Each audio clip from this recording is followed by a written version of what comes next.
Hello, gentlemen. Welcome back. It's Confidently Wrong. Sav, how we doing? I'm doing just dandy. Awesome. Brian, how are you doing? I wouldn't say dandy, but like Fantastic. Lion? fancy? Amazing. Fantastically well. Yeah, sure. You're Any doing one of those adjectives. terrific, splendiferous. We are back in Hell's Kitchen. This is going to be spoilers full, so tons of spoilers coming. Daredevil Born Again. We return to Matt Murdock and Daredevil The and man Kingpin. without fear. You love Such that. a weird tagline. And his lawyer adventures, his vigilante adventures, although more lawyer adventures this season than we're maybe used to.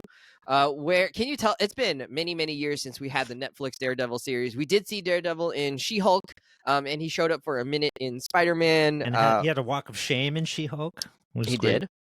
Spider-Man. What was it called? It's not the No Way Home one. Is it No Way Home? This is the one where they go to Europe, right? No, it was the one where that was the multiverse one. Yeah, that was the one he appeared in. All right. Oh, No Way Home. Then it was No Way Home. Okay. Yeah. So, anyways, tell us, where did we last see our crew of Foggy, Karen, and Daredevil? What do you got, Sav? You got the memory. I have the memory of a goldfish. You got the memory of an elephant. Lay it on us. Remind us. Where are we? Yeah, so last time we saw them, we got to see the big conclusion between Daredevil and Kingpin at the time.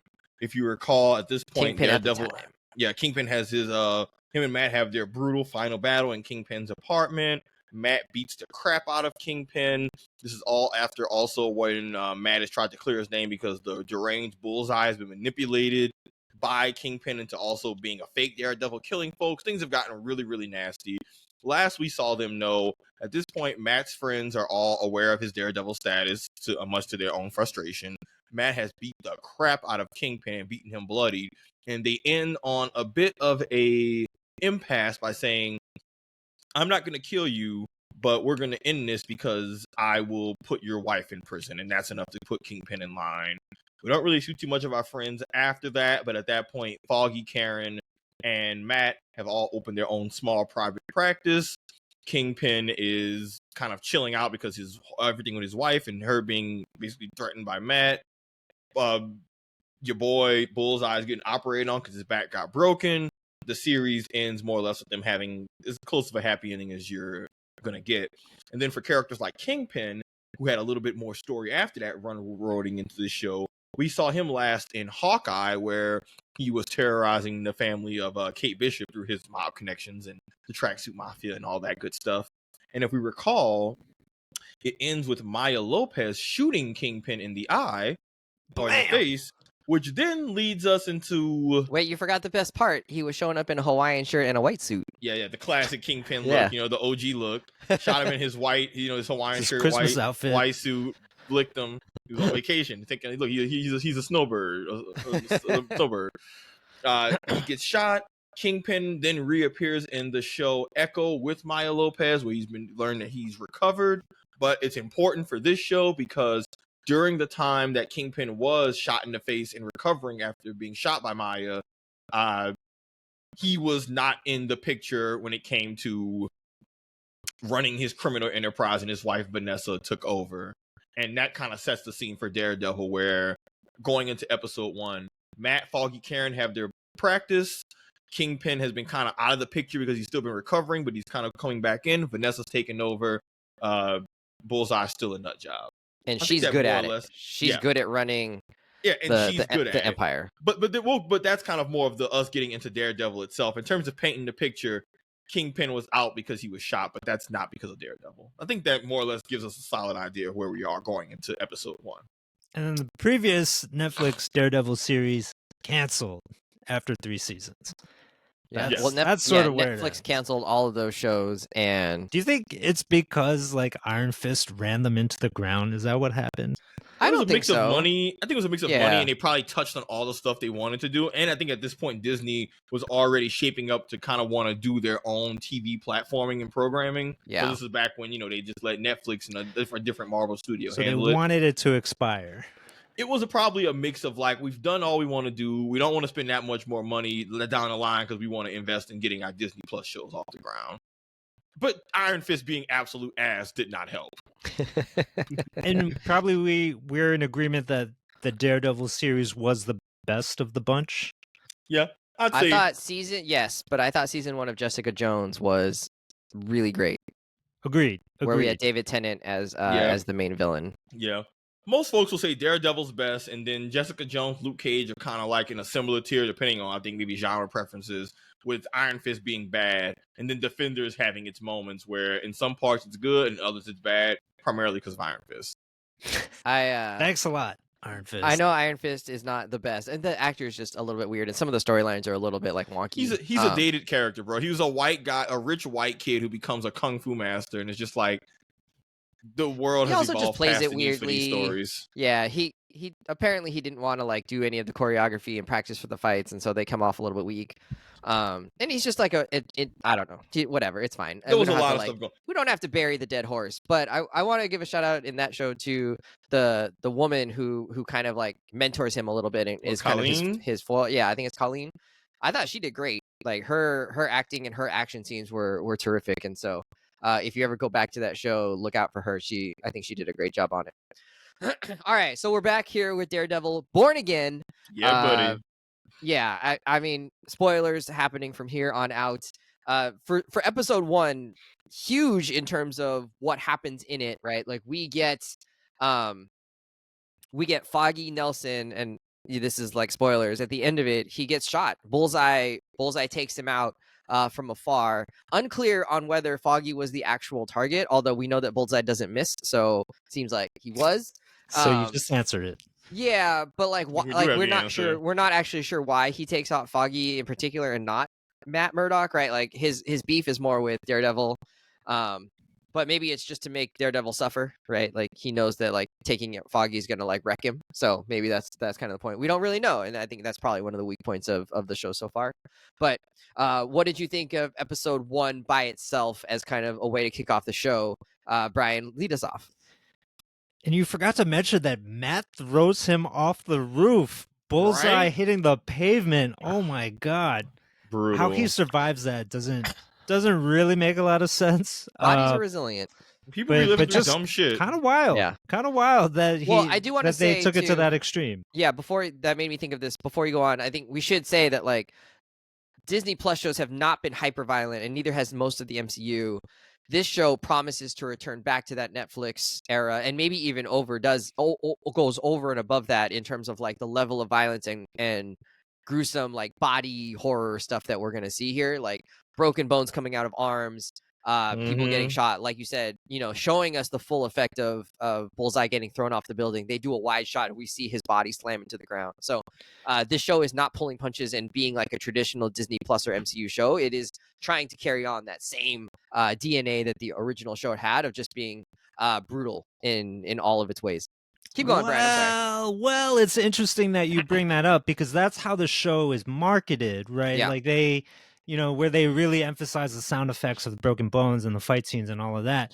But, episode 1 and the, 1 through 4 now that we have seen, right? Like it's foregrounded with this intense, crazy fight scene, Bullseye coming to the bar, just like hitting Matt with knife after knife, and he's like climbing up the stairs with all these daggers sticking out of his torso, Like a Deadpool fight. Yeah, it was. It's He's like brutal. walking around like a zombie too. It's kind of crazy.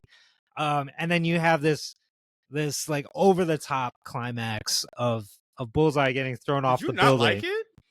And what I'm saying is that everything that follows though is nowhere near that level of brutality or bloodiness. A character gets shot in the head on screen. I mean, I think it's dark in terms of its tone, not necessarily in terms of like gore violence, but I think that's fine. I mean, getting shot in the head is pretty brutal No, on I'm screen. saying exactly. It's not like very It's brutal. not like they cut away. It's not like they That cut doesn't- away or you just hear the bang. Like they showed him. Yeah. yeah, sure, but that doesn't happen until the very end of episode 3. And so what I'm saying is that like even though the marketing was like, oh yeah, bloody fights, broken bones, over and over, we're gonna hit you on the head with this. That's actually not the series that we've gotten thus far. I think the moments of action and brutality are very few and far between. And episode 1 in particular, right? We start off with this, intense action sequence, and then that essentially wipes the board clean, right? Mm-hmm. It removes Foggy from the storyline. It removes Karen, who I think moved off to California or something like that in the wake of it, and we advance the story a year later or whatever it is. And Matt Murdock is kind of starting entirely new, right? with a new partner that we don't He know who no she longer is. wants to be Daredevil. He's at a new private firm with Kirsten. Shout out to Kirsten, played by Nikki James, who I actually went to grade school with. She's my sister's classmate. Oh, fun. Hey. And so anyway, like they Can you get her on the he's show? no. She won a Tony Award. She's not coming on this shit. So You never know. so Shoot your shot. Matt Murdock's got a whole new circumstance, right? Yeah, He's to not reset trying the to put on board. the Daredevil costume, and then Kingpin as well, also coming into a very new situation where he no longer wants to be the crime lord. He wants to be the mayor of New York, and for the most part, playing it very earnestly. Like he does really want to serve in that role and and function as a politician, right? And a lot like maybe some other rich people that we know that jump into politics. Like he wants that form of power, and seems like he's trying to put his underworld background kind of behind him, and move forward in this new role. And so that's really what's set up in that first episode. And so that brings up like the title of Born Again, right? Like this is kind of a new show, even though that the marketing is trying to tell us like, this is just like the Netflix show, don't worry. It's even though it's Disney Plus and whatever, they had that bit of connection with Foggy and Karen, wipe the board clean, and now we're launching off into a new trajectory for these two main characters, Kingpin and Daredevil, who are kind of functioning in a way that they don't want to become Kingpin and Daredevil, right? They want to be different people in all of this. Absolutely. Yeah, Brian, talk that shit. Sav, you got any more first impressions of episode 1? Yeah, I mean, Brian kind of summarized a lot of the things I enjoy, but I'll just All right, then moving on. No, I'm just kidding. But I'll just still say, I liked the decision of them to do that board reset. I know some folks might not be a fan of it, but I'm pretty Wes wants Foggy. I'm firmly in the the heart of camp. the show. I'm firmly in the camp that we didn't need this show to just be Foggy, Karen, Matt adventures like it was the first 3 seasons of Daredevil we got. And I think them doing a board reset might be frustrating in terms of characters that we've liked for a while, but they did at least give them a story-wise send-off that made sense and lets us explore and do something new and different.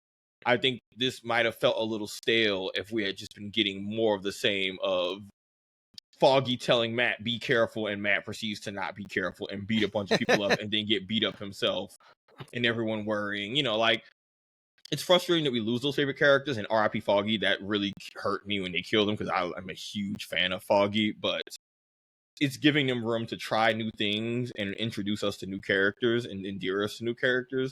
And not only has that been, at least for me, working so far, but it helps make this series stand out on its own.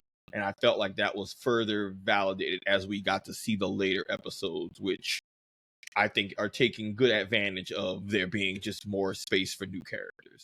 I don't think we would have been receptive to any of the newer characters if we're still waiting for fan favorites like Foggy and Karen to really be the driving factors. But I loved episode 1. I love the fight, the conclusion. I'm glad that they kind of gave us a little bit of wrap up of basically, because that basically was just an epilogue to the original series, and I'm fairly okay with that. Go ahead, Wes. Tell us why he's wrong.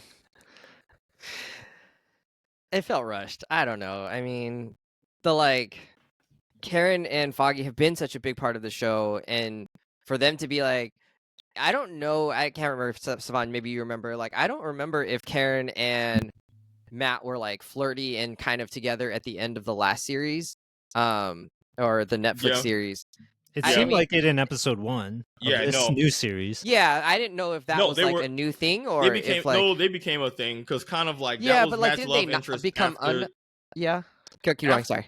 no after the Elektra was the love interest during the Defender stuff, and then the next season of Daredevil's after the Defender stuff. At that point, Karen is a much more serious love interest for him and Matt, and they kind of have a they're like building their relationship up. I think they're like a thing by the end. Yeah, so they were, but I don't know, they played it as if it was like kind of flirty, like kind of on, but kind of not on in the beginning, and then like Foggy dies, and then all of a sudden it's like, oh, why didn't you call me? I don't know, I couldn't call you because I was sad, and then she like leaves, and she's like, okay, bye, I'm dating somebody else, and like, I get that, like you're saying, like maybe they just wanted to get to the point where like Karen wasn't in the picture and Foggy wasn't in the picture, and it just felt like you're starting a brand new series. It's been a billion years, like you could have just not done all of that and just started the season, right? Like it was almost like you were better off not going there because it felt like, oh, all we needed to do was like get these people out of the picture,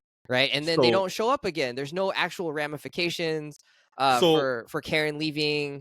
Like there's not, I don't know. It just like there it did to me. It didn't feel like they earned what like getting rid of those characters didn't seem like it actually did anything for the story. And so I was like, okay, well, then why did you have them in there in the first place? so my pushback is that it is the key driving part of the entire Born Again storyline, because at this point of the beginning, Matt seems to be in a good place. He's still doing the Daredevil stuff, but he's in a relationship. He has this thing, he has this business, this law firm with his two best friends. He's no longer being secretive about it and hiding it from them because that was causing so much relationship stuff. He's in a good place. An old enemy comes and F's all of that up purely because he hates him, kills his best friend. It ruins his relationship with his other best friend / romantic interest. Like, I think it made perfect sense that two people's best friend getting murdered and the way that happened could lead to their entire friendship falling apart. And again, Matt's entire thing has been that he does not kill. And in that moment, he threw all his ideals out the window when he threw Bullseye off that roof. So that alone, that is the key catalyst of this entire storyline, which is Daredevil's a vigilante, but he has lines he doesn't cross. In a moment of pain, not only did he lose his best friend, but he crossed that line and didn't even kill the person. Now, like, because the entire theme, I mean, I wanted to talk more about this when we got to the whole him not wearing the suit, but like the whole theme of this series is exploring Matt Murdock's personal philosophy and what motivates him and who he actually is in terms of his morals and how does he balance that with being a lawyer and being Daredevil. But I think you don't get any of that if he doesn't have the eternal conflict of, do I and how do I do this when I lost my best friend and I tried to kill a man because I couldn't handle that responsibility? Like, I don't think you get that without him losing everything that he cared about or losing something important to him. Like, it would have been Karen who died or Foggy that died, but like by the end of episode 1, Matt has lost everything. He lost his best friend, his relationship with Karen falls apart, and the Daredevil thing, which is a big part of him, like he doesn't feel worthy to do it because he thought he tried to kill a man. Like, you don't have him retire in the way he did and have all this stuff that's being set up for these that we've seen these episodes without him having a huge L. And these are the things that's precious to him. Like, I don't think you get him quitting Daredevil and having all this introspection if he doesn't lose Foggy and Karen out of his life. I And think it's they not could like have we done. didn't get plenty of time with them anyway. It's not like, oh, they were underutilized or, oh, we barely got to see them. We got a whole bunch of previous seasons of them so that it makes the loss feel that much more for real. But I don't think I would have been convinced of him quitting being Daredevil when he still has all his friends and support system and stuff around him, and then he decides to quit. Like, he does it. I don't know. I don't know how you get him to quit without having those things happen the way they did. No, that part makes sense, and I mean, you certainly But could have done it a different that is way. the key part of the story. Like, the whole point of Yeah, Daredevil Born Again is that I'm he's not like, yo, disagreeing man, with that F part. this. What's going to make him say F this? Yeah, I'm not disagreeing with that part. I think it's just like the way that was handled to me felt like they just kind of said like, okay, and now Matt's like done with this, and that's it. We're just moving on, and it was like there was no showing us, right? It's a visual medium. They're not showing us how how it's impacting Matt's life. They're not showing us how it impacted his relationships with them. Like, it was just Karen showing up and be like, "Why didn't you call me?" And he was like, "I don't know." And then that was it, and she left. I'm like, okay, great. Like, I mean, but doesn't I'm that glad, the but like conversation didn't that they could have shown us that. Like, they could have shown us like how, like, whatever. I don't know. I mean, I'm not a writer, but I think they could have you done wouldn't more. want a time skip. You want more of a like forget like they did a year time skip after that. For you want to see what actually happened during that 1 year leading up to the sentencing Yeah. for Bullseye. Or even when they come back in this year, like, they should have still been angry with each other, right? Or like whatever. And I don't know. But they were, huh? I mean, kind Right? Weren't they of. They angry were with kind of each just other? like, whatever. That was Like, a we don't care very anymore. Like, So they try to show it. They try to show it. Whether or not that scene it just didn't feel succeeds is, successful. it's very subjective. All right. I do think like there's a good point to point out that one of the issues that happened in production for this new Daredevil Born Again series was the fact that they stopped it in the middle of production, yeah. and they got rid of the directors and producers who are working on it through like 6 or 7 episodes already. The writer's strike happens in Hollywood. They take a break. Charlie Cox himself, kind of raised the red flag about where the show was going and said, like, it's kind of not working. We need a fix. Disney lets go of those people and brings in some new people to run the show, right? They bring in a former writer from The Punisher. They bring in some directors from Moon Knight and Loki. They bring in another producer from Ms. Marvel. And they try to reshape the show a little. And from what I understand, is that episode 1 is kind of entirely new, right? Like the production had already shot a number of episodes, I think like 2 through 6 or something like that. And then they went out and shot a new pilot episode.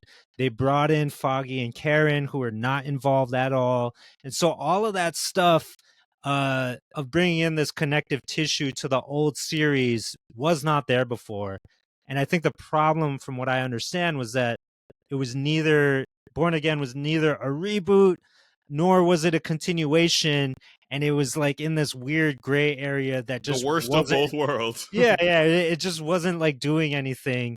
And so what this new team of creatives brought in was this, like, okay, here's why Foggy and Karen are not in the show, because this crazy awful thing happened, and that gives more importance and weight to Matt's whole journey throughout this season, at least what it seems to be, of like why he's not Daredevil, why he's so fixated on just being the lawyer and serving justice in that way, rather than roaming the streets at night. This is the reason why. And so, like, I totally agree with both of you, right? Like, yes, it's absolutely necessary. Boo! Hey, it just is what it is, man. It's like, yeah, we need a reason for Matt to be behaving like this and to give him, real tension and conflict throughout the season. Otherwise, we just have a Law and Order police procedural, right? Like we just have sort of like a case of the day situation, and maybe that's not that interesting, especially because he's not fighting crime. And then we have this other thing where we're like, okay, so now we gotta establish that by having these scenes, but we can't spend so much time on it, and of course there's like money involved, and so they do these reshoots, they add this stuff on, and like, I'm not gonna lie, like that Bullseye fight did not look good. Like the CG in that stuff is like terrible. Like it kind of took you out of it. Like that, like the CG was so important. I'm like, oh, I'm not enjoying this as much because the CG. Like that's how you felt. Totally. Like Damn. when you think about hallway fight scene in the Netflix series, and then you have this fight with Bullseye, you're kind of like, is that it? Is that all we're gonna get? And then they're just like moving pieces on the board with Karen, so that they can get to the show that was already shot with the older creative team, right? And so you like, I definitely felt some of the clunkiness going on there, and I actually do think that the pilot episode might be the weakest of the 4 episodes I've seen so far. Whereas, like, I do think like 2 through 4 kind of take off for me. But that's not to say that the new creative team didn't add stuff to those subsequent episodes, because they clearly did, right? Like that Punisher scene probably is entirely new because it's all about Foggy. So like stuff like that seems really crucial to the series, and I'm glad they did it that way. But episode 1, yeah, maybe it's a little shaggy in some places, because they're they had to kind of correct the ship on this season. What if they called episode 1, like, what if they branded it as the prologue? Do you think that you would have received it differently? Because I agree in terms of the coherent overall story. Like, obviously, 2 and through 4 like connect way better because they're intentionally meant to connect and all that, and they build on each other. But I still liked episode 1 because I thought it was. I love a good first episode, set the scene. Kind of like set up the. To me, this felt like a set the scenery episode. And again, I think it was either an epilogue to the original series or a prologue to the new series, whichever one you want to prefer. Do you think framing it in that epilogue, prologue type thing makes you receive what happens in the episode differently? Like, what if what if you have that as like a prologue to set the scene, and then the actual episode 1, 2, 3 is what we have seen, and they brand that as episodes 1 through whatever? Do you think? Because sometimes how you just are given the information can affect how you perceive it. Like, do you think would that have made a difference for you? Here's the prologue, and then time skip, and then but then okay, cool, Daredevil Born Again. We showed you how all this shit happened. Now the second episode is what's really the first, and now we really start this new series in earnest. Like, would that have moved the needle for you, or would that have been like been more receptive to the changes they had to do? Yeah, that's why I was bringing up the marketing, right? Like the commercials are trying to make it seem that's fair. Like this is just like a straight up continuation of the Netflix series, and it's not, right? It really is a reset in a lot of ways. And so yeah, if they had changed it around and made you believe that, like, okay, this episode 1 is not the paradigm for the rest of the season, but it's actually just a prologue, as you say. Like, yeah, I think you do digest it differently. Okay, because then it just reminds me of our Falcon Winter Soldier conversation of like, what is that line between the art itself and how the art is branded in marketing, and then the fact that those two kind of are tied together, fighting with each other. Yeah, but then they're also tied together in a way that you can't really separate them. So I'm just curious if this is where there's a little bit of a manifestation of that, because I don't disagree with what y'all are saying, but I think some of it can just be a framing thing too. And it's like, it just depends on how you frame it. As an episode 1, yeah, I agree, it's probably weaker. As a prologue, I really enjoyed it. What does that mean for the series? Okay, cool. No, I feel you. I don't know. I don't think for me that makes a big difference, but obviously I don't know. I mean, we can't go back and undo the marketing or whatever. I still think, like, even if that was the case, the deal, like the whole thing with Karen would have just been still weak. And it's just odd that like they show up and then they're gone, and it's like, oh, we thought this was going to be like something different maybe than it was, and maybe it's just the placement. I mean, like, you could also have this same story where it's like Murdoch or like Matt saying like, I'm not doing Daredevil, like, and there's a need for it, right? Like maybe like someone is running rampant in the streets, or maybe there's crime or whatever, and he's like, no, I'm not doing that. Like, I'm done with that life. And then we start to flesh out like how that happened, whether it's through flashbacks or through things. Like, you could have done that like slightly differently. That's low-key Daredevil season 3. Yeah, but like that was low-key season 3, was him coming out the rubble after Defenders, and then him saying, I ain't trying to do this Daredevil shit no more right now. And it's like, hey, yo, the streets need you, Matt. And there's another fake Daredevil out here really causing problems. Like, all right, shit, I guess I gotta put the suit back. Like, okay. I don't know, but that's the thing. That's why some of it is like, you don't want to retread territory of like, don't forget, we've already gotten 3.5 seasons of, like, we got 3 full seasons of Daredevil and his time in Defenders. Like, we've already covered a lot of ground of Matt Murdock's story and his tragedies, and those Netflix shows, don't forget, them motherfuckers was long. Like, they were a lot of episodes. I think some of it 12 or 13 episodes. Longer than that. I think some of it, we remember it being a little bloated at times. I think was the common critique of the Netflix shows was that, hey man, it's a little too much show right now. Like, hey, yo, let's start, let's keep it snazzy. So like, I don't disagree with some of these critiques, but it's also worth noting that like, it's easy for us to say, oh, they should have did this, and it's like, hey, they did this already. Like, it's a tricky line between giving people what they want, but then recreating new grounds and giving you something fresh, especially when you've had 3.5 seasons of a character. That's easier said than done.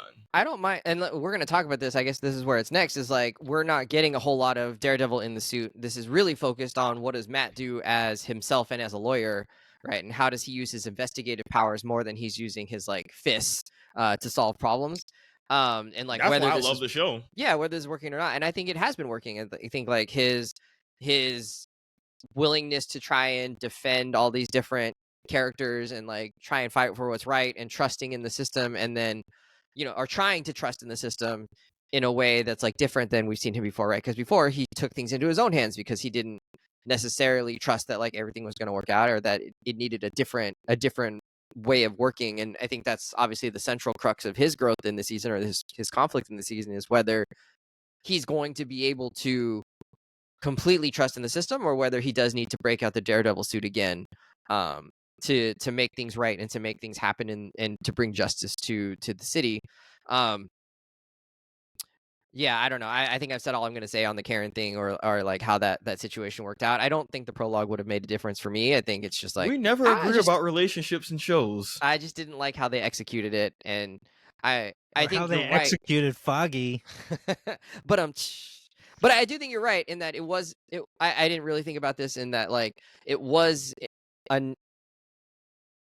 it was important for the show to work that like that Daredevil got to a point where he couldn't be Daredevil or didn't want to be Daredevil, and that it made him more of a civilian, and that it mirrors Kingpin's role, and he wants to be more of a civilian, and they're both fighting against some of their nature to do that. And I think that's been really interesting territory for the show to explore.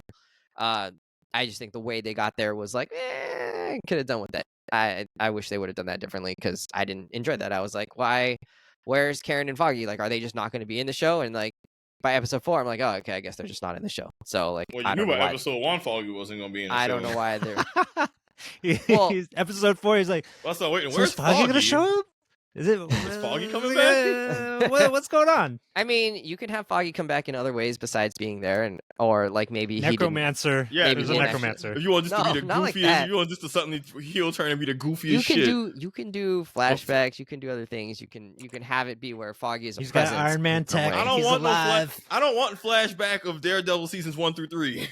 You can have Foggy be a presence, right? Like maybe through what Ghost Foggy. Oh, he's gonna be like Agatha. Do you hear this shit? Obi-Wan Kenobi Foggy Ghost. Not just Ghost Obi-Wan Foggy. as a Force ghost. He's a presence. No. Like I as can part see him as part of Matt's like deliberations and stuff. Like he has to like consider all that. Nah, dog. I don't think. I think he Ghost Foggy. is doing that, but And without the actor Foggy being there. Yeah, that's which fine. is I mean, it doesn't way have better. To, yeah, I it doesn't think have to that's be cool. Foggy the actor. It could be Foggy, a picture of Foggy. It could be like right things that No, remind it's not him. a picture of Foggy. It's his could be argument Foggy's- with the Punisher, and Yeah. the Punisher like, say his goddamn name. Yeah. Like, you can't even do that. Yeah. In fairness, Foggy You're do bring burying up him. That's what I'm Foggy saying. And a they lot, finally did though. it in episode 4, but like for 2 and 3, like they didn't at all. And it was just like odd that like this was a huge event for you, and like it doesn't come up. Like I don't know. Like the fact it did that though, huh? There was a point where he was with his therapist's girlfriend, and she's talking about she mentions Foggy, exactly. And, like Matt brings it up, and there's a few moments where, or the anniversary part where he tries to put him out on the date, like he says it's the anniversary of it all. There's a few moments where they definitely don't just downplay the Foggy thing. I think even Kingpin himself references Foggy at their meal when they're eating and says, "I want you to know, your friend, I had nothing to do with it." Like, so a lot of characters who interact with Matt, funny enough, everybody brings up Foggy except Matt, which I actually think is the most realistic part of him grieving. Like, his coworker Kirsten brings up the anniversary, his girlfriend ends up bringing it up, Punisher brings it up, Kingpin brings it up. The only person who don't want to say Foggy name is Matt, but like, yo, that's, I think, actually very realistic of how people can mourn. They'll just say, look, man, I ain't trying to talk about this shit. And they're like, yeah, actually, you do need to talk about it, even if it's your main villain. Like, even Kingpin was like, I'm sorry about your friend. If it's any comfort, I had nothing to do with his death. If he's just denying it, right, and just like pressing it down and repressing it, like that's fine. But then that's not coming out in how that's affecting his life. Well, how he deals with it is and different. he's not you like that's not on the day-to-day and the everyday things that we're seeing, like, it's not actually affecting his decision making, right? He's not a worse lawyer because Foggy died. He's not like messing things up, or he's not like letting it come He's out not in different Daredevil ways. because Foggy died. Yeah. Yeah, That's Like that's his the whole crux. Yeah, like his whole life doesn't have to be in shambles to show that he's affected by the death. You know he's affected by the death because he quit being Daredevil, and he doesn't talk about Foggy, and lots of people around him bring it up, and he has very weird reactions to it. Which again, I think that's normal. Like when I've mourned before, my first thought isn't I want to talk about it. yeah, you But don't have to. boy, the main person who brings up person who's mourning is folks around me who are checking in, which is good. Like it's not a bad thing, but like again, my point isn't really how Matt's dealing with it. My point more so is that even though Foggy died in episode 1, it's not like his presence or the effect his character had on the folks around him isn't still felt because he's brought up. It clearly impacted Matt, and other characters know it impacts Matt because they bring it up. So it sucks that Foggy died, but it's not like he died.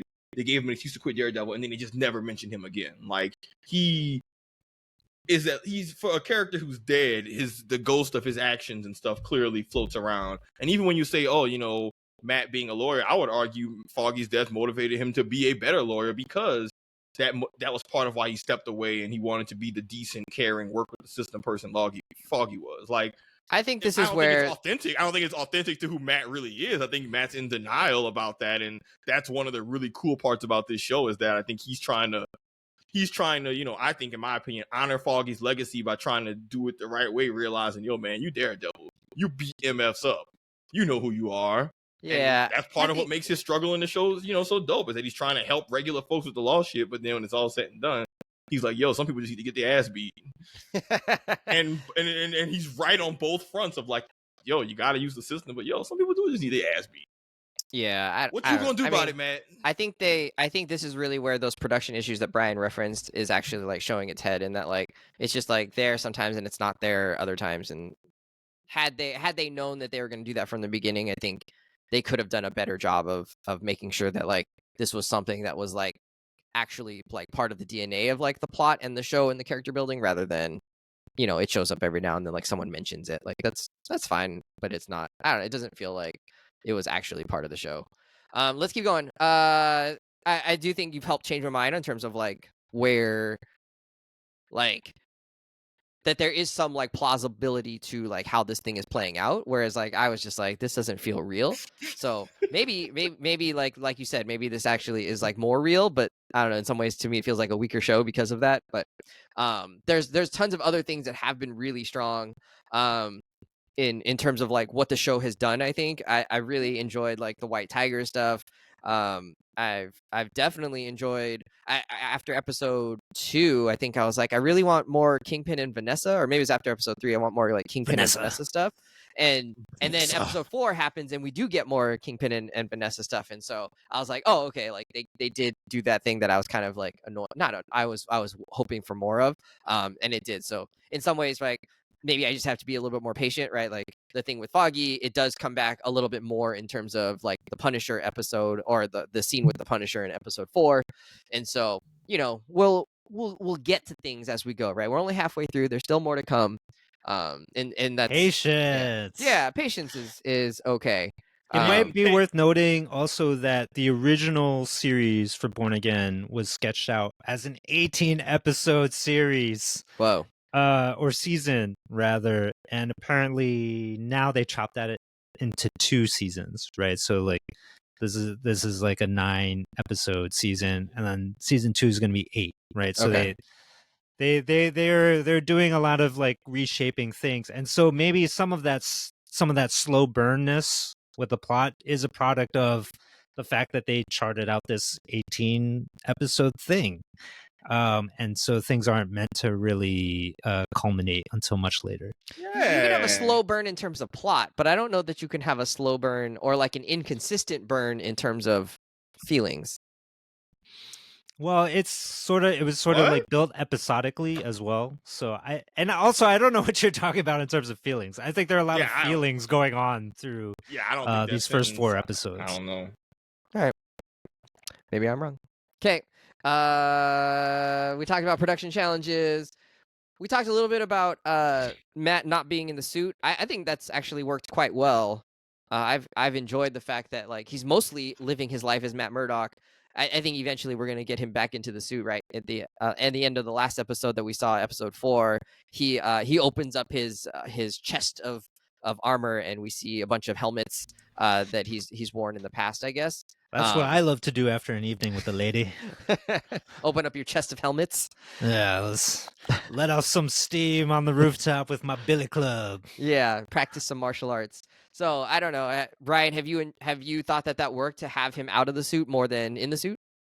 Yeah, I mean, I think that's truly where, to me, like the character shines a lot, right? It's like this, he's playing both sides of the law here, and seeing him play the legal side, but with something else brimming inside of him, right? Like he's having these interactions with cops that are super tense, where he's accusing one cop of murdering his client, and then that cop tries to intimidate him, and then Matt, the Daredevil, comes out and he's like, well, it sounds like based on our last meeting, you should bring more guys.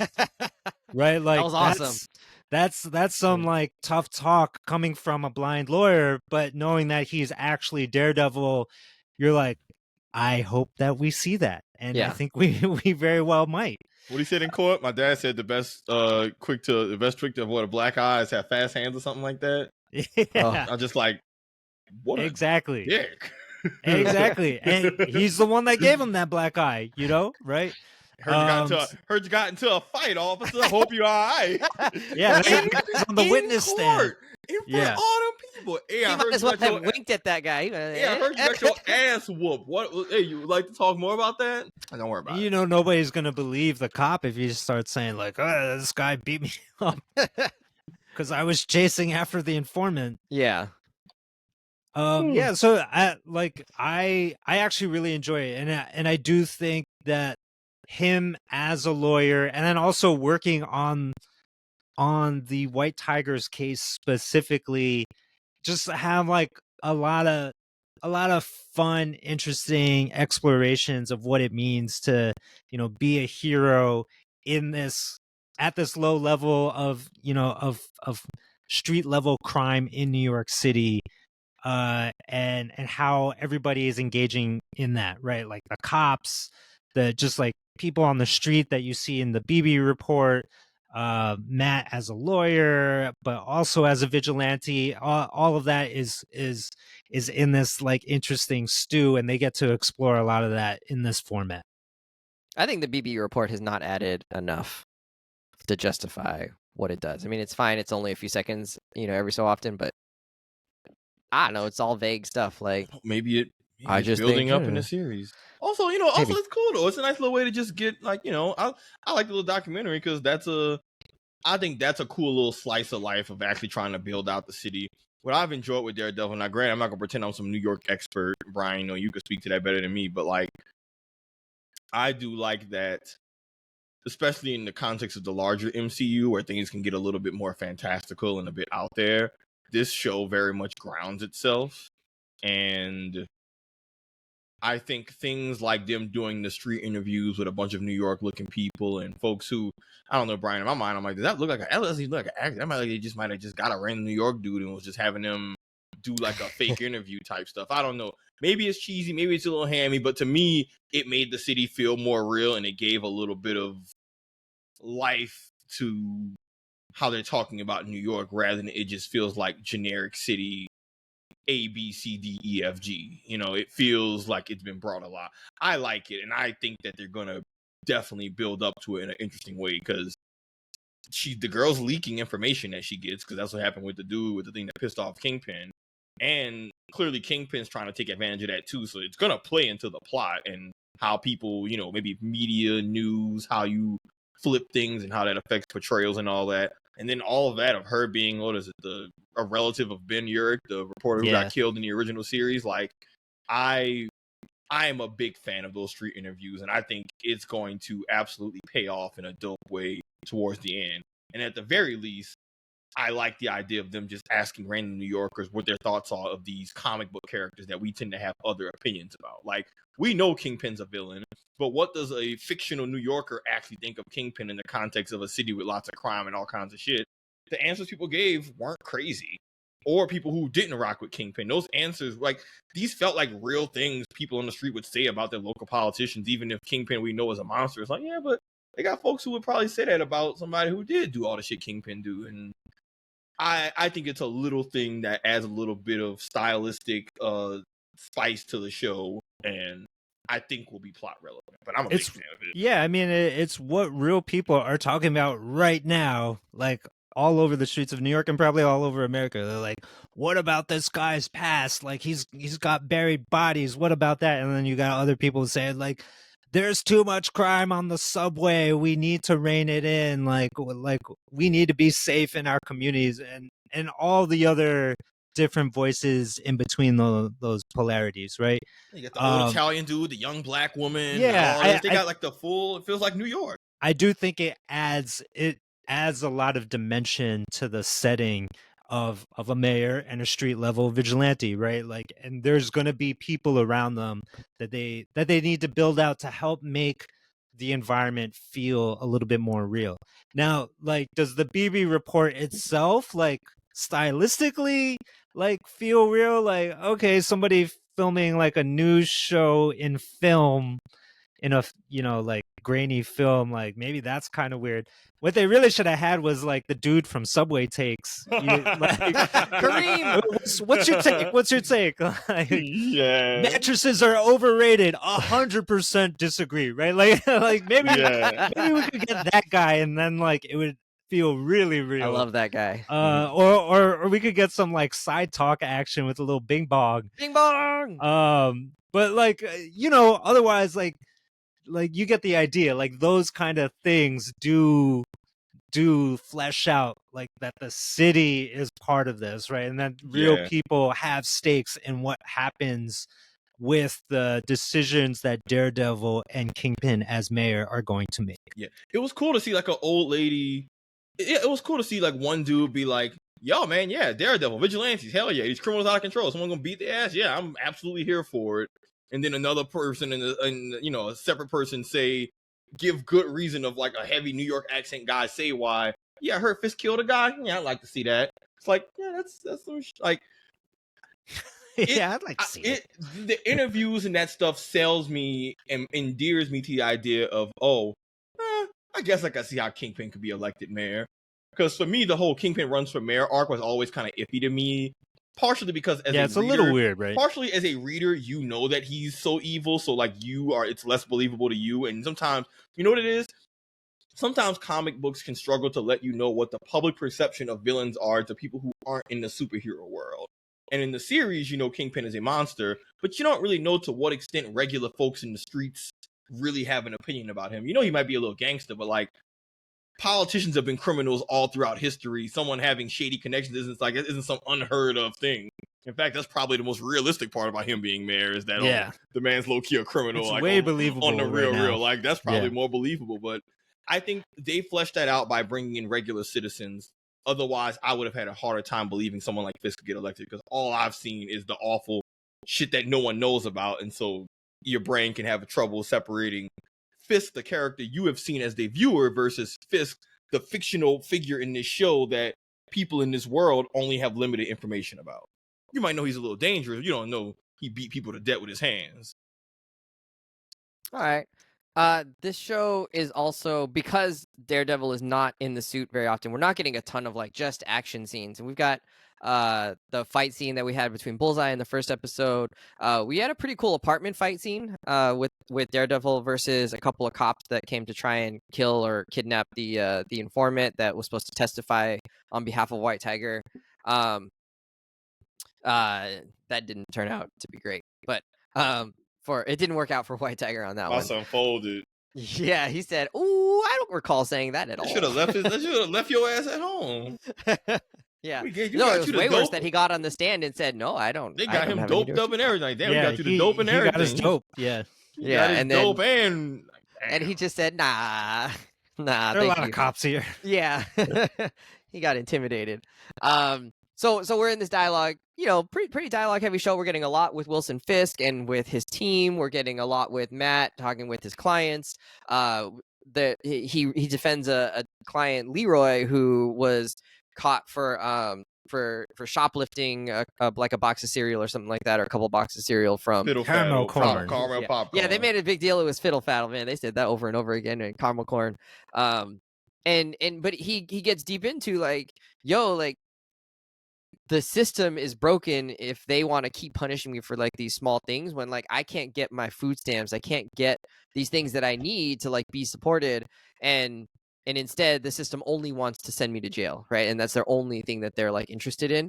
And that it costs way more to And it costs imprison way more, him right? And he than points the that out. cost of those Which, like, caramel corn. yeah, right? I mean, yeah, who knows? I mean, it did seem like he knew that was coming. So I think like, and that actually I really enjoyed that scene, right? And maybe it was a little bit heavy-handed, but I think that his ability to make it real, that like, yo, I've been struggling my whole life against this machine and this system, and like I keep coming up on the wrong end of it, and so like I am frustrated with you, I'm frustrated with this system, and like it's not necessarily super personal to Matt. It's just like, yo, like I don't believe that like this thing is actually working. I don't believe that this is working for me or that anybody wants me to succeed. And so like I'm just like, he was really upset about like how the whole situation had come down, and he was just like, I'm done trying to play this game and trying to be the good Boy Scout. Like, whatever. I'm not going to play these games anymore. And so like I think that was like a really it was engaging to watch this actor kind of pull that off, and from behind the glass or whatever they were talking through.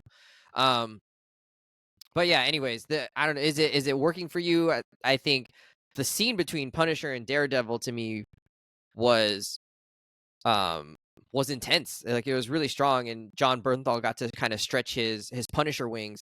And like in my opinion, probably this is the role that I love him in the most, right? He's been in a lot of other roles. He's been born very for intense. Punisher. Yeah, he's been very physical and very intense in other roles, but to me when he plays the Punisher, I'm like, yo, this dude is like 100% like into this, and that I can't imagine I can't imagine anybody else playing the Punisher now. Yeah, similar to like Kingpin, right? Like, yeah, of course it's got to be Vincent D'Onofrio. For Punisher, of course it's John Bernthal. No, I still think Kingpin should be the late Michael Clark Duncan, but hey, what do I know?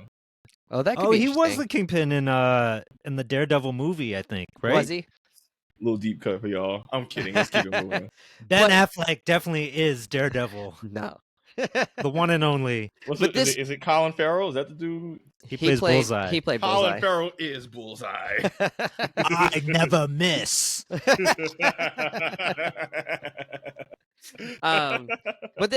that moment between them, I thought was just a huge standout, and him keying in, like, it was a lot of like, oh, I'm gonna read between the lines here and get to the heart of what you're actually here for, and that was cool, right? Like, I thought that was a good piece of writing, of not just like saying what you think it is. It was like, no, you're here because you want permission to like go be your worst self, right? And I'm that's on you. You can make that decision. I think that's right for me, and whatever. And like he's like, but you're sitting here trying to get somebody else to take the blame for you. It's like, no, you should do that, and you should own that decision, right? And it feels, and he's like, otherwise you're going to be burnt up by this guilt inside you. And he's like, coming from someone who knows, because I do this shit every single day. This is my whole thing, right? And like, it's just like interesting for him to say like, no, you actually want to go further than what you're saying. Like, you're not here to like just get my help. You're here to like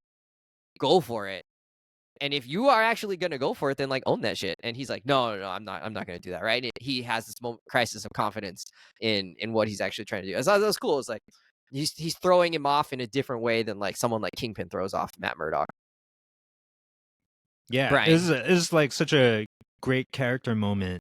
And similarly, right, and like it was a way to explore what Matt is going through and what I think he's dealing with this whole season. Similarly, like even in the courtroom, right, I kind of love like this courtroom stuff. I'm kind of a sucker for it. The closing arguments in the White Tiger case, right? You have Matt Murdock telling the jury like, no, this guy is a force of good. He's jumping into burning cars, saving people, changing people's lives. Like, Even the police. this does not make any sense. The police themselves love this guy, right? And then you get the prosecutor saying, "Hey, like, you could be a good person, you do good things, but that doesn't mean you can't do something bad, right? Every now and again." Which and right, really and they're just talking about Daredevil right that whole time. exactly, Yeah. exactly. Yeah, eating your right? boy off a roof. Like, Yeah. Matt Murdock is trying to defend himself, Yeah. right? Mhm. But knowing that he did this thing where he crossed his own line, but he's supposed to be the good guy in this. Like, how could he do something like that? And so, like, that is something to grapple with. And I love how the show is using dialogue and strong writing and these non-action moments, these non-superhero moments, really to get at the core themes that the core conflict really that's driving Daredevil throughout the season. All right. Oh, sorry, Sav. How have you been liking the dialogue, less fighty, punchy punchies? It's good. We got lots of the punchy punchies in the original series. Like, that's why I'm glad.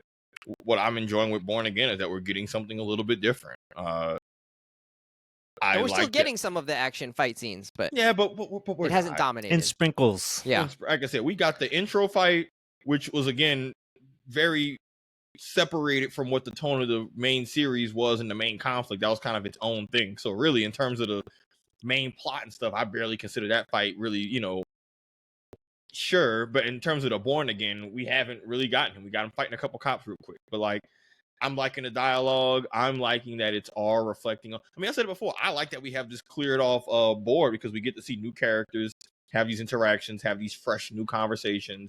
I like Matt's girlfriend, the therapist, and the conversations that they have with one another, and just their whole dynamic. I love the therapy scenes with her, and then with Fisk and Vanessa, and how there's just so many layered conversations, and there's so much code speak, and she can read between the lines for some stuff, but I not love all these others. Kingpin Like, scenes. yeah, I mean, They've it's been all awesome. yeah, but back to my thing I was mentioning earlier, that's landing for me in part because we've gotten to clear the board and give new characters room to kind of get to shine and cook. Like, White Tiger was great, and I'm glad, and granted, it was a very short time we got him, but Hector Ayala was amazing, and all the stuff with him and his dialogue and his conversations about how he was like, yo, I don't even see this as like I have to do this. He got off, and then the next day, like, some people would say, oh, it's dumb, his character went out and get shot. And I'm like, yeah, but from how his dialogue was, you knew this man saw this as a calling. He was not finna back down ever. Like, but the dialogue is what really sold you on that, and being like, oh man, he really is about this White Tiger shit. Like, at first I was like, this is a man in the costume, I ain't trying to see this. And then I'm like, oh, he really. But the point of the dialogue is doing a good job of endearing me to characters. Costume. But endearing me to I like characters, making me care about them, and yeah, I'm here for it. And then as I read a little bit more about the actual Daredevil Born Again comic line, not the details of it because I don't want to know what happens, but the broad strokes, Matt's not in his Daredevil suit most of it. This is very much the Spider-Man 2 of Daredevils in terms of like, yo man, you might not see your homeboy really suited up until the ass end of this, which is what it's looking like. And that's dope because Matt Murdock is low-key a more interesting character than Daredevil, and that's no shade to Daredevil. Like, the only thing I miss is that I don't see Matt go to church anymore, which I kind of hope they would reference that or talk about it or something. My favorite thing in the OG series was that they really wove his Catholic background into his character of like, he's a lawyer, he cares about justice, they still lean into that. Him being an agent of vengeance from his Catholic perspective and being the devil. I kind of missed them not talking about the Catholic element of him because I thought that's what made his character very interesting, and him having the confessionals with the father and all that was really dope. But I like this exploration of Matt and the reality of that he's probably been, I think we could agree, Ryan or Brian West, that he's been low-key lying to himself this first chunk of these few episodes. Like, when he's in court talking about Foggy and all this, the system works, and trying to have faith and not wanting to whoop people ass, and it's just interesting to force Matt out of the suit because now you can see him subconsciously trying to find every reason to get back in the suit. And it's like it's almost like he has a substance abuse issue. It's really cool to see that he's like Even when he smacked Punisher, he was immediately like, "I'm sorry, damn it, I'm sorry, I didn't mean to do that." Or when he whooped the cop's ass, it was a scream of like him being. He felt like someone who had said, "I'm not eating meat for Lent," and then accidentally ate a hot dog, and it's just he Yeah. like, damn it, I was trying not to. Yeah. And he flips the table. Yeah, this wasn't my cheat day. But it's also like But it's he's in a great room. characterization. He's in a room of hot dogs. Like he's at the Oscar Mayer plant. Right. He's Yeah. stuck there. And I say that because like the justice system that he's working so hard to work within is clearly not functioning the way it's supposed to be. Like even though he says it is, but his client gets killed, right? Like the police have so much power in that dynamic as well, right? Like the crime informant did not give. And then Bullseye's alive and Foggy's dead. And then Leroy, you know, he admits that Leroy has a very legitimate point about his grievances getting picked up all the time and being in and out of the system, right? It's not working as it should. And so something's wrong. And definitely we know And Fisk is fisking it up. Fisk, yeah, the Kingpin also has plans, right? And that's actually part of the season where I have the biggest question mark on is like where exactly are we going with the Kingpin Mayor storyline? I'm not entirely sure just yet, but it's clear like he wants to shake things up and, you know, bring this energy to the mayor's office. He doesn't have Elon Musk like you know, chainsawing things down. It seems like he's getting reined in too much. So this might be a little bit more like Trump v1, where, you know, Kingpin realizes like the limitations. He too realizes limitations of the office and then is going to do something wild to really move forward, you know, his agenda. Oh, yeah, I was just going to co-sign Brian that the Kingpin Mayor thing. I think the Kingpin Mayor thing it's just meant to be, yeah, I said it's just a parallel to Matt's thing, right? Like Kingpin probably wants to change, but he knows who he really is on the inside. And it's less about what his plans are, at least in my opinion. It's less about what Kingpin's big plans are and more about how long can you be in this position before your true Kingpin nature comes out. And then what does that mean for you being the mayor of the city, for better or for worse? Like, I think it's he's less got bloody about fists throughout this whole thing. Exactly, which now we know why. I was like, oh, why your hands effed up? And then now we know at the end of the most recent episode why. Because even I'm sure y'all thought that too. I'm like, huh, he's supposed to be not doing his life, but he got messed up knuckles, huh? So I thought he was like punching walls to like relieve his anger. Yeah, something. But he's relieving his anger. Yeah, it's not walls. But I think the stuff with Kingpin and Matt, I think it's best to look at this from a don't think about this is literally about the journey. Because I think no matter how you spin this, they're going to both relapse into who they were at the start of this, which is the Kingpin criminal and the Daredevil vigilante. It's just a matter of how did they try to reconcile with that? How did they try to fight that? How well did they fight it? And what led to them ultimately sliding back into their old ways? They're both doing it. And there's lots of, film moments that drive that home, right? Like Kingpin going downstairs into the basement to torture the dude in the same period that Matt's going up to the roof to practice with his batons, and Matt's clearly slipping back into, he's leaving his lawyer life with his girlfriend to go do the Daredevil thing, and Kingpin's leaving. Even Kingpin, right? Even the food stuff, right? Normally Kingpin's eating real healthy and shit, and when he goes to the basement, that boy's eating good. He eating the sausage. There are those hot dogs, the sausage and the pasta. That boy eating good.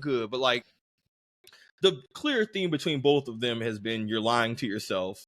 Matt, you think the system works. Kingpin, you think you can be legitimate. And the truth is, y'all both know who y'all really are. How long can you fight your actual nature? And that feels like the theme of Born Again, and I'm excited to see how that plays out. That being said, one other thing, Muse, the person with the blood, I think depending on how things goes with them in the subway tracks, I know we're talking about the tone and the violence and all that. I still think this has been a very mature show in terms of the themes, maybe not the violence, but we still have a second half of the show where we still might get the violence that maybe does align more with what we saw in the trailer. Like, we have a blood-based serial killer dude, and Matt's going to be putting the suit back on. Don't be surprised if we have to backtrack some of what we said about them leading the show thinking it was going to be one thing. And maybe it's like, oh, you're actually going to get that, but we're building up to it for the back half of the season. Could be. Because last thing we saw was this dude draining blood out of people, and I was like, cool. There's no way that they're gonna be able to have this dude be on screen and not have this shit be very violent and disturbing. Like, there's no PG-13 way to go about this. So I'm like, all right, let's see tonally where this goes, because you can't really clean this shit up. And somebody was executed too, right? With like a Punisher insignia bullet, right? So that's like a whole nother thing that will come to a head at some point. Yeah. That being said, this show is not afraid to like take swipes at like our criminal justice system for a Disney Plus show. I wasn't expecting them to go all out of like, man, F the police. Yeah, seriously. You would think that Disney would have tamped down on that, especially now. I know. Look, I'm like, shit, man. If that was the case, y'all should have made the Falcon thing into. If y'all was gonna let them do all this, y'all should have let the Falcon stuff be a show instead of a movie. So I wouldn't have been so scared to go there. I'm like, I would, in that case, if y'all was willing to go there, y'all should have did that with the Falcon shit. But yeah, man, they are not pulling any punches, and that's also helping the show really drive home its point. Like, it's not tonally inconsistent in that regard. It's a superhero world, but the police still suck. Yeah, which is why you need Daredevil. Yeah, which is why you need these vigilante movies. All right, we are out of time. More Daredevil. We'll see what happens in the second half of the season. I'm excited. I'm excited too. Ryan, are you gonna keep watching, or are you? Oh done? Yeah. No, I'm totally into it. Yeah. Okay. Sav, you sounds like you're invested and you want to see what happens in the second half. Yeah, I suppose I'll watch and see the rest of what happens. We'll see. No, I'm enjoying the hell out of Daredevil. I'm having a blast. All right. Well, maybe we'll come revisit this in another couple episodes. I don't know what's coming next week. We might do a What We're Loving, because Andor and The Last of Us 2 will be coming, I think, in April. Is that right? That is correct. I believe they start the same week or something like that. Okay. Oh yeah, it does look like it's around the same time, end of April. So we got about a month to go before we get to Andor and The Last of Us 2, or season 2. So until then, no homework necessarily for any listeners out there. If you have seen Severance season 2, don't spoil it. I'm only on episode like 1 or 2 right now. The thing stuff happens. God, Wesley. I'm a little behind. And I think those are the big shows that are out right now. I don't know if there's anything else. I was watching that Kate Hudson show on Netflix, Running Point, enjoying it. It's silly. It's not a must watch, but silly good time. It's a Mindy Kaling show. It feels like a Mindy Kaling show. So I think she gets me. I think I'm enjoying it. All right, friends, we're out of here. See you later. Bye-bye. Happy April. This is gonna come out in April. Laters. Laters.